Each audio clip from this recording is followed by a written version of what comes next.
ẹ kú dídí àsìkò yìí ní gbogbo ibi tí a bá ti láǹfààní láti máa gbọ́ mi. Lákọ̀ọ́kọ́ tó bá fẹ́ dàbí everybody ó gbọ́dọ̀ máa ronú bí everybody. Wọ́n ti arrest olóyè Májàsọ́lá. Àwọn àbèrè àwọn òwò ni wọ́n arrest ẹ̀. Àmọ́ ayé ti dáyé social media.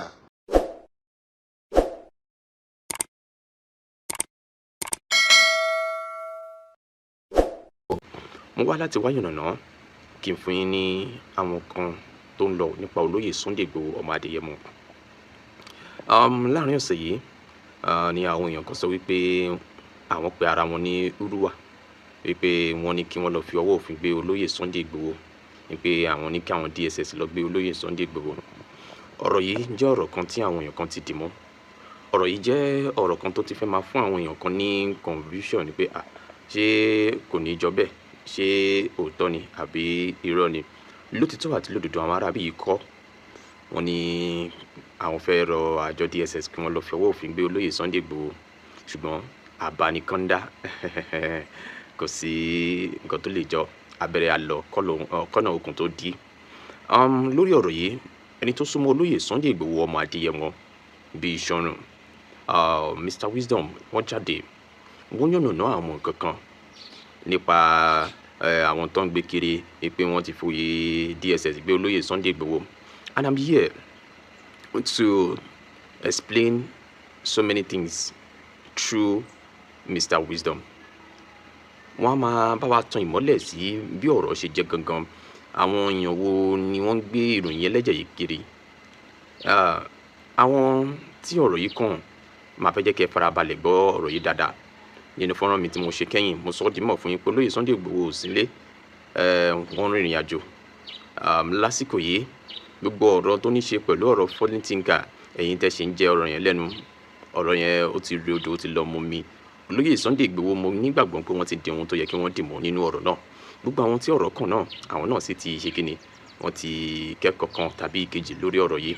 Ṣùgbọ́n èyí tó ń jà rìnrìn nílẹ̀ ni pé olóyè Sunday Igboho àwọn DSS ẹ má gbàgbé pé àwọn àgbààgbà ìgbìmọ̀ májẹ̀kóbàjẹ́ kan àwọn náà ń threatening olóyè Sunday Igboho gbé kó lọ face àwọn Fúlàní kó dákẹ́ àti máa threatening àwọn èèyàn. Mo fẹ́ sọ wípé àwọn àgbààgbà yìí wọ́n kàn ń fi ọgbọ́n wọ́n kàn fi ń dá sí ọ̀rọ̀ yẹn ni láti sọ dìímọ̀ fún olóyè Sunday Igboho pé fi àwọn ẹni wọ̀nyí sílẹ̀, jẹ́ ká gbájúmọ́ ọ̀rọ̀ àwọn Fúlàní. Ẹ wo mo ṣèlérí láti máa fa ọ̀rọ̀ yìí gùn rárá, mo kàn ní kí n jábọ̀ bí nǹkan ṣe ń lọ fún yín ni nípa ti olóyè Sunday Igboho ọmọ Adéyẹmọ. Tó bá jẹ́ ìgbà àkọ́kọ́ tí yín rèé tẹ́ ń láǹfààní láti máa gbọ́ mi, ẹ má gbàgbé láti comment, gẹ̀dẹ̀ like, ẹ̀kẹ́ bá mi share. Eléyìí jẹ́ ọ̀rọ̀ tó ṣe pàtàkì fún gbogbo ẹ̀yin olólùfẹ́ olóyè Sunday Igboho. Ó ṣe pàtàkì gan-an kó má bàa ṣì yín lọ́nà with fake news táwọn èèyàn kan gbé káàkiri. Màá rọ̀ yín láti jẹ́ kẹ́ gbọ́ ọ̀rọ̀ yìí tí Mr Wisdom ń sọ nípa gbogbo fake arrest tí wọ́n ń sọ lórí olóyè Sunday Igboho. àìsí ń bẹ̀ láì bá wọn dá sí, ó yá ẹ jẹ́ ká gbọ́ ohun tí Mr Wisdom sọ. Àwọn èèyàn ń pè mí láti àárọ̀ sí ìrọ̀lẹ́ yìí pé àwọn ráwọn fọ́nrán kan táwọn kan ń ṣe pé wọ́n ti arrest olóyè Májàsọ́lá. Àwọn àbèrè àwọn òwò ni wọ́n arrest ẹ̀. Àmọ́ ayé ti dáyé social media. Ẹlòmíì mọ́ bá jí ọ̀rọ̀ tó bá rí lórí social media ní òmù kókó. Ó rí social media ti dọ̀gba wèrè. Ọ̀pọ̀lọpọ̀ látàrí ohun tó ní kálukú fẹ́ jẹ wọ́n ti sọ di dandan gan, mo gbọ́dọ̀ rówó mẹ́. Gbogbo ìròyìn tó wá bá lè gbé owó wá àbí tí ó mú tráfíkì wá lọ́pọ̀lọpọ̀ ó ṣe. Bọ́ bá rẹni tó fẹsẹ̀ kọ kàkà tí wọ́n ní wọ́n fẹsẹ̀ kọ wọ́n lè ní wọ́n ti gé lẹ́sẹ̀ lọ o. Tọ́ bá rẹni tó rí ń fọ́ kàkà tí wọ́n fi ní orí ń fọ́ o wọ́n lè ní wọ́n ti gé lágbájá lọ o, wọ́n ti gé orí ẹ̀ lọ o. Mo kí gbogbo àwa tá à ń wọlé síbẹ̀, Ọmọwùmí Cinderella mo kí yín, Ọ̀jẹ́lábí Muyideen Adéwálé, ẹ máa bá mi share, Saheed Abdulrazak, Michael Oyèdélé, Ahmad Ayọ̀bámi, Táíwò Marufu, Abdulkabir Adésínà Fátókun. Mo kí àwọn náà, mo kí bàbá mi Victor Akins láti ilẹ̀ Spain lọ́hùn. Gbogbo yín pátá ni mo kí wọn lólódì níbi kankan. Ó rí lábẹ́ pàtàkì tí gbòdòdó ọ̀rọ̀ kò sí ohun tó jọ bẹ́ẹ̀ o. Olóyè ń bẹ lálàáfíà ara kókókó larọ tá a le. Olóyè Májàsọ́lá ò sí lágolo DSS. Ó rí that is fake news. Àwọn tí wọ́n ń kọ lẹ́tà wípé kí wọ́n mú olóyè Májàsọ́lá láti àrí ọ̀rọ̀ pé àwọn kan gbọdọ̀ ṣe campaign. Wọ́n máa ń pe kinní kan ní political crisis. Gbogbo ohun tó bá ṣẹlẹ̀ lásìkò òṣèlú, olóṣèlú ń tawùn síra wọn ni. Ìyẹn ò tí ní gbèdéke pé ó ti ń dà lúrú àdóṣe kan. Mo kí Ọlábísí Onífádé, mo kí Shukrat Rabiu, mo kí tiwọn lójú tolúwa ni ó ṣe orúkọ ńlá ni tiwọn lójú olúwa ni ó ṣe alájà Sekinat ṣọ́ni bárẹ̀ mo kí yín o mo kí Mr. Peter Káyọ̀dé mo kí gbogbo yín mi ò lólódì níbi kankan ọ̀rẹ́ yìí ti ń jẹ́ pàtàkì àtòdodo ọ̀rọ̀ wípé olóyè Májàsọ́lá wà ìkankan ò ṣe olóyè Májàsọ́lá fún gbogbo ẹ̀yin tẹ̀ ń láǹfààní tẹ̀ ń pè wọ́n wá wò wípé orí lábẹ́ pàtàkì àtòdodo ọ̀rọ̀ kò sí ohun tó ń ṣe olóyè Májàsọ́lá gbogbo àwọn tí wọ́n ń kọ lẹ́tà yìí there is what we call political crisis or political language under political language ni kò tí ì láǹfààní pé bóyá kọ̀ mí tẹ́nì kan àbí bí tí wọ́n ti ṣe rárìn wọ́n rí bẹ̀ ló fi jẹ́ pé ọ̀rọ̀ òṣèlú ó gba làákàyè ó sì gbọ́gbọ́n gbogbo ẹ̀yin tí ọ̀rọ̀ náà ń dùn lákòókò náà wípé kò yẹ kó lóye sọ bẹ́ẹ̀ èmi fà àkókò yìí bẹ̀yìn wípé ẹ má bínú irú ẹ̀ ò ní ṣẹlẹ̀ látìgbà tí wọ́n ti dé irú ò ṣẹlẹ̀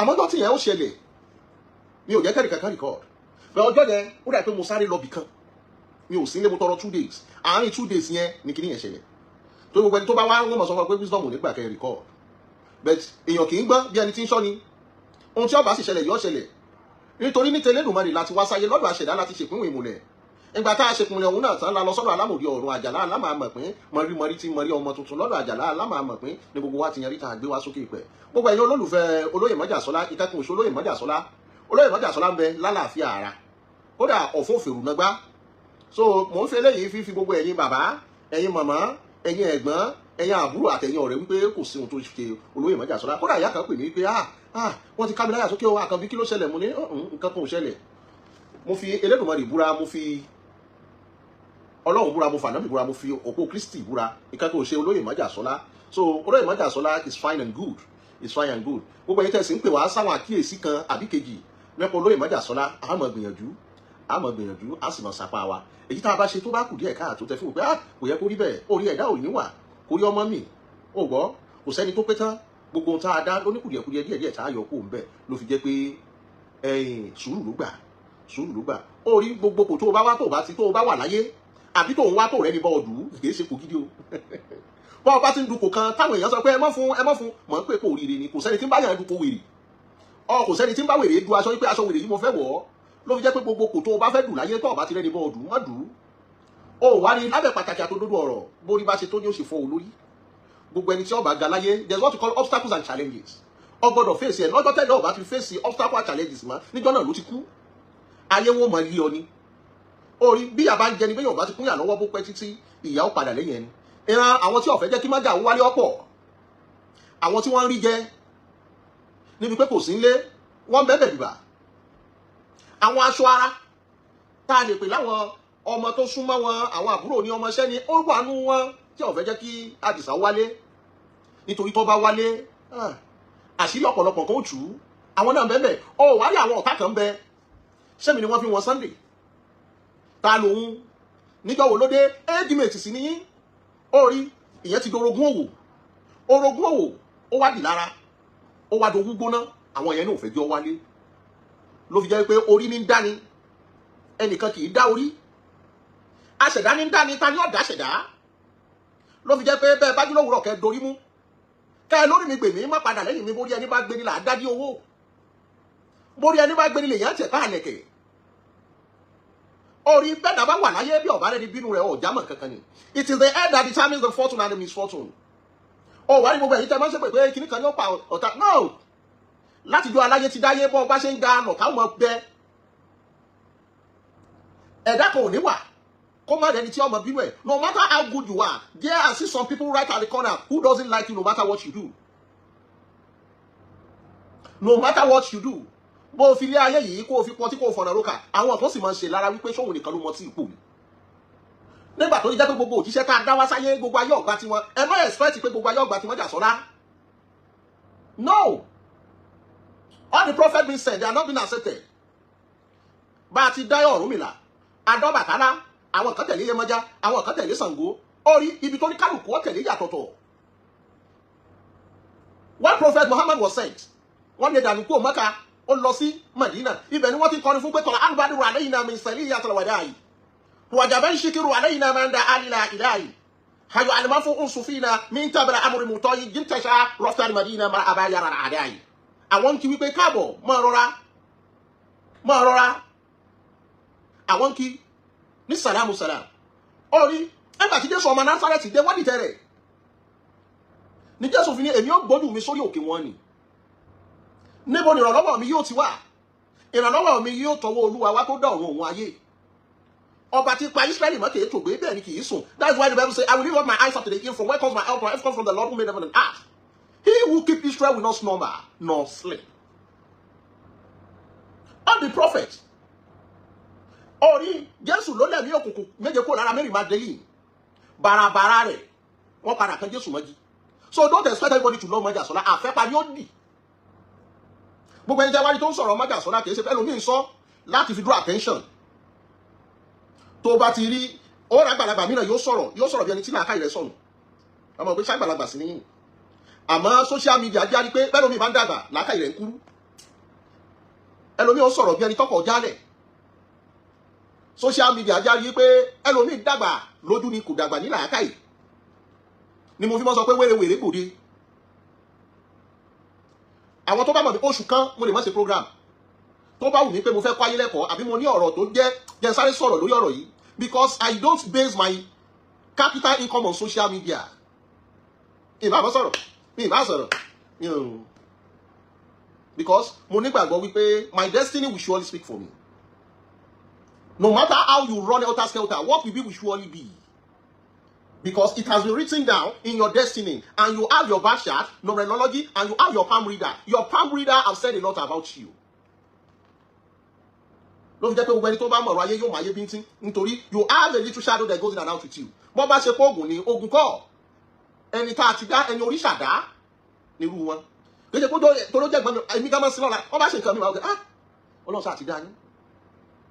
Ẹni oríṣà dá ó yàtọ̀ tó o bá délé ológun gangan ìwọ bó mọ̀ pé ilé ológun ló dé bí wọ́n ṣe ń jó jíjó ni wọ́n mọ̀ lọ lílọ ní gbogbo ọmọ ọrùn bùn nítorí bí wọ́n ṣe ń ṣe ọ̀kàkẹ́ ẹbọ tí ń kagúláyà ni wọ́n lọ lílọ àmẹ́ni tá a bá ti dá òṣè farawé ní Ifá kan fi ní Ifá ló di sínsínsín adé afọ Ọ̀rúnmìlà lọ́jọ́ tí bàbá ti kọjú asáyé wọ́n pàdé àwọn ọmọ ẹ̀ wọ́n dúró sọ̀ngírò Ọ̀rúnmìlà abùnrin kẹrẹ gbogbo wọn sunkún Ọ̀rúnmìlà ní èsè tí wọ́n gbọ́ ibi sùn wọ́n ní àbàbá ilé ọmọ rẹ̀ yọ sàyéèrè ọ̀dà gbogbo ọmọ ẹ̀yẹ tán ó fọ́ gbogbo so lórí ẹ̀yẹ wọ́n ní sáwọn yóò so igbe ni Ọ̀rúnmìlà ní bọ́bá ṣẹ́fíìsì òun ni bí wọ́n bá ti lọ́wọ́ ọkọ̀ ndo imú kọ́ ọmọ lórí ẹni làwúre ẹni orí ẹni làwúre ẹni mórí ẹni máa ń gbé ní ìṣẹ́bọ̀n dáadáa owó orí ẹni làwúre ẹni mórí ẹni bá gbé nílé yẹn tẹ̀kọ́ alẹ̀kẹ̀ orí ẹni làwúre ẹni àwọn oníyàn yóò ní gbèsè tí ọmọ gbàgà yàwìn kiri orí ẹni làwúre ẹni ó lọ bẹ́ẹ̀. It is the head that determines the fortune and the misfortune. Ẹni tá a bá ti wá dá lákàndá bí ó ṣe máa ṣe gan kò ní yóò gan. So mo fi èyí fi eléyìí fi gbogbo àwa olólùfẹ́ olóyè Májàsọ́lá lọ́kàn balẹ̀ wípé kò sí tó ṣe olóyè Májàsọ́lá kókókó làrọ̀ ta ni. Tẹ́ ẹ bá ní ìbéèrè tẹ́ ẹ fẹ́ béèrè kó tó di pé mo pa ẹ lè tẹ́ síbẹ̀ kí n da yín lóhùn pàápàá bí awọ bàbá ọ̀sán náà. Ó rí má wò kó lè lọ́ta gbogbo tá a dá ládọ́ta rẹ̀ mọ́ kò sóhun tá a dá tí ò ní ohun tí ń bẹ̀rù. Ọ̀gbọ́n ọ̀sán tá a fẹ́ mu ọmọ bẹ̀rù pé kó má gbé kóró mi mọ́ o. Ọ̀gbọ́n àgbàdùnmọ́ tó fẹ́ mu ọmọ bẹ̀rù pé kó má gbé station mọ́ bẹ́ẹ̀ yẹn ṣe kéré tó ọmọ bẹ̀rù wípé òróró yóò gbọdọ̀ fọmọ bó tilẹ̀ wù kó gbádùn ẹran tó láyé ẹ̀rù ó sì máa bà ọ́ wípé kó má gbẹ̀yìn léegun ìrẹsì tó ń jẹ tó dùn mọ́ bọ́ tí ń jẹ́ lọ́mọ bẹ̀rù pé kó má pàkúta kò sí bó ṣe lè fẹ́ ṣẹ̀wà tó ọmọ bẹ̀rù pé kó má gbé kòkòrò mi ló fi jẹ́ pé kò sí ohun tó tá a dá láyé bí dàbírù ṣe dùn tó kóró inú ẹ̀ náà láàmú ṣọ́ra fún nǹkan kan wà àbí ṣùgbọ́n kó máa wà nínú ayé ẹ̀dá kan ò ní pé tán gbogbo ẹni bá wá ń ṣe rere tá a bá ṣépè fún iṣẹ́ ọwọ́ oníkálùkù ni ọmọ ṣàdúrà àmẹ́ni bá ń ṣiṣẹ́ èpè tẹ́ ń ṣàdúrà fún iṣẹ́ ọwọ́ rẹ̀ ni ọmọ ṣe kíni ni ọmọ ṣépè fún so ni gbogbo nǹkan láyé àti parí ẹ̀ à ń jọ́rìn a ò mọ rí olówó à ń jọ́rìn a ò mẹ́sìn olùsì ọba onípín ní sọ̀pín onípín dèpín ọba ńlá ní sọ lórí ibùdó lórí ire tá a lè yàn tó yan rí olórí kó wá wí tá a lè yàn tó yan rí yan orí tí ò wúlò Ifá yẹn wá ní ọmọ ẹlòmí ò sìn wọ́n wáyé yóò ṣe bẹ́ẹ̀ yóò gbòdì ọ̀run lọ Mr. Akabi ẹ jọ̀wọ́ ẹ má jẹ́ kí olóyè ní nǹkan kan ṣe pẹ̀lú àwọn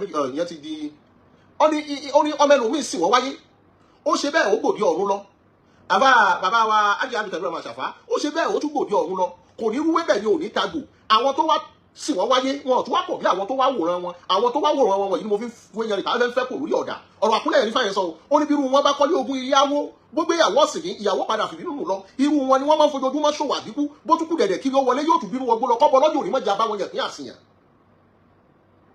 ọ̀rọ̀ orí ni o ẹlòmíì ò wá mọ̀ àìmọye nǹkan tí olóyè mọ́jà sọ láti là kọjá ẹ wàá mọ̀ pé ọlọ́run ní mí lára ẹ̀ ọlọ́run ní rárá ogun kan ọlọ́run ní èyìnbó náà wá wọnú ẹ̀ àwọn wá ní I have a little shadow mo ní òjìji kan that always goes in and out with me tó máa ń tẹ̀lé mi wọlé nítorí ìjọ tí wọ́n bá bí wa wọ́n bí kíní kan tí wọ́n ń pè níbi ọmọ which is placenta àwọn míì máa ń sun tiwọn àwọn míì wọ́n fi padà wẹ̀ fọ́mọ àwọn míì wọ́n sín sóye ẹlòmíì wọ́n á gbé kọ́ àmọ́ because it has a lot of impact in us ni wọ́n fi pè placenta níjọ́ tá a bá ti bí ọmọ náà láti mọ̀ kó jìjì ẹ̀ yìí ẹni tó bá ti kú kò lójijì mọ́ èèbó ẹ̀ wá ní I have a little shadow that always goes in and out with me. And what can be the use of this shadow is more than I can see. It's just like me from the leg up to the head. I see this shadow jump after me whenever I jump onto your bed. The funniest thing about this shadow is the way it likes to grow. Not as slow as proper children, which is always very slow. It can sometimes shoot up taller like an Indian rubber ball. And it can sometimes get so little like there's none of him at all. And then sorry to far one yawa. Come on, okay, kill be one for your pot in so but a call one way. Only I have a little shadow that goes in and out with me. Money or the can't telling me what it was telling me, Daddy. And what can be the use of the shadow is more than I can see. Oh, to ya ulo ti wan pe ni ojiji. O ko down ti mo le fojú rí àbí tí mo le fẹ́ nu mi so. Because it's just like me from the leg up to the head. Ó jọ mí púpọ̀ láti èékánná ẹsẹ̀ títí dé orí mi.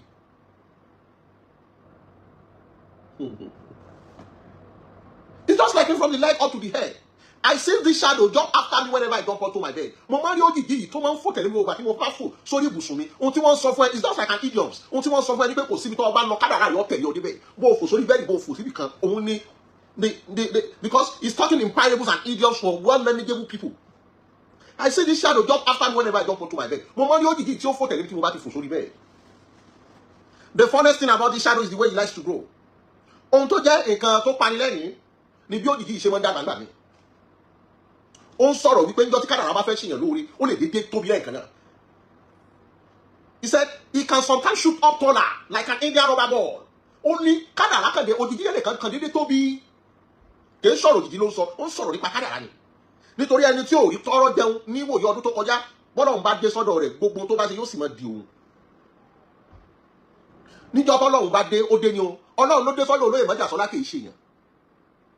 Tá a bá rẹ́ lòmíì olóyè mọ́jà sọ́lá ó ti ń ní owó kí gbogbo social media yìí tó dé. Now nítorí gbogbo àwọn DSS doesn't arrest him. Olóyè mọ́jà sọ́lá is well and good. So ọ̀rọ̀ kádàrá láti lọ. Ọlọ́run ló máa ń dáyàn bẹ́ẹ̀. Mo kí baba Michael. Mo kí yín o. I will always greet you because you stood during the hard period. Ọlọ́run ní fi yín sílẹ̀. So I really appreciate every one of you who called and text concerning they had the news, DSS arrest Oloye Sunday Igboho. Oloye Sunday Igboho is fine and good. I shouldn't have come out, but most people are panicking, afraid, are concerned. That's what happened. That is why I just had to come online and tell every one of you all the stories concerning the two boys. Oh, that one is bygone. Ọmọdé burúkú ó bojú ẹ̀yìn òjò ló kọ́ lórí jà. Àwọn àgbà á sọ nínú ọ̀rọ̀ tiwọn. Orí ọmọdé gbọ́n àgbà gbọ́n la fi dálẹ̀ ẹ̀fẹ̀. Ẹjọ́ ẹni tó bá fẹ́ bá mi sọ kó type. So Ọlọ́run má fi gbogbo wálẹ̀. I really appreciate every one of you. All of you, forward ever, backward never. Whoever that look down at you all will surely come back and meet at the great top. Fannama akbarina wu fakota adeyawu. Moki Mati Olushoga. Moki Koiki Media. Moki Gogo Apata.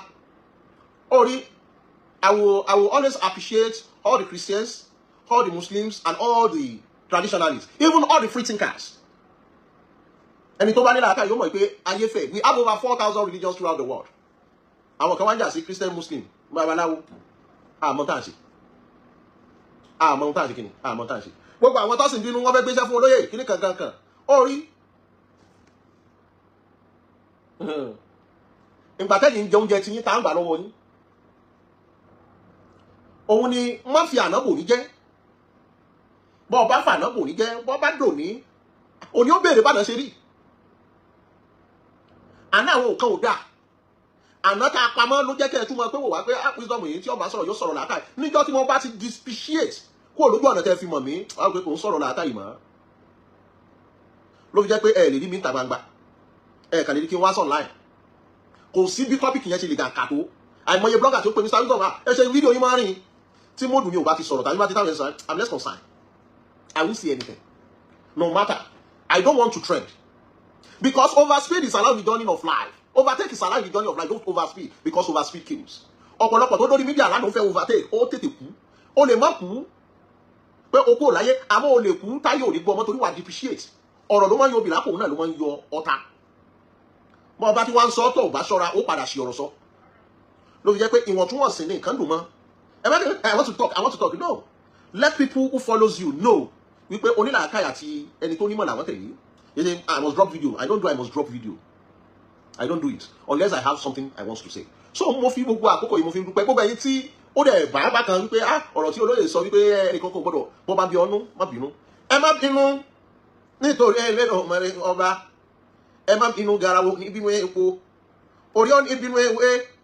Atari ọ̀ ní bínú ogun. Èrò ní bínú abẹ́rò débẹ̀ láyé. Àbá kan ní bínú kùránì Maria ìwòlí kan ní bínú bíbélì láyé bí. Àkànbí mo dúpẹ́ o. Àkànbí mo dúpẹ́ kẹ̀kẹ́ òkun lọ́wọ́ gbogbo wa pátá. Oníyàn ṣe ọlọ́bẹ̀ ṣe àwa tá a jọ fìfẹ́ jẹ́ ìṣègà. Orí iná tọ́lọ́wọ́n bá mi dá kò sẹ́ni tó lè dùn náà pa. Igi tọ́lọ́wọ́n bá mi gbé kò sẹ́ni tó lè wù. Orí iṣẹ́ Ọlọ́run làdìsá kò sẹ́ni tó lè dúró. Afẹ́fẹ́ ọmọ afẹ́ ìdí ọmọ ọjà kò ní kó gbogbo wa lọ. Ẹ ṣé o mo dúpẹ́ lọ́wọ́ tara ilé tara oko. Àwọn ìlú ògbóni lẹ́kọ̀ọ́ délé orokòdókò ó tó kó orokòdókò. Àlùbọ́ òní wọṣẹ́ gbogbo wa gbèsè onílé wa kún gbogbo bí tá a gbé. Ẹ jẹ́ àmọ́ ṣàmì ká gbé tó àdúrà mi wìtìwìtì. Ó dàbọ̀ yín bàbá, ó dàbọ̀ yín màmá, ó dàbọ̀ yín ẹ̀gbọ́n, ó dàbọ̀ yín àbúrò.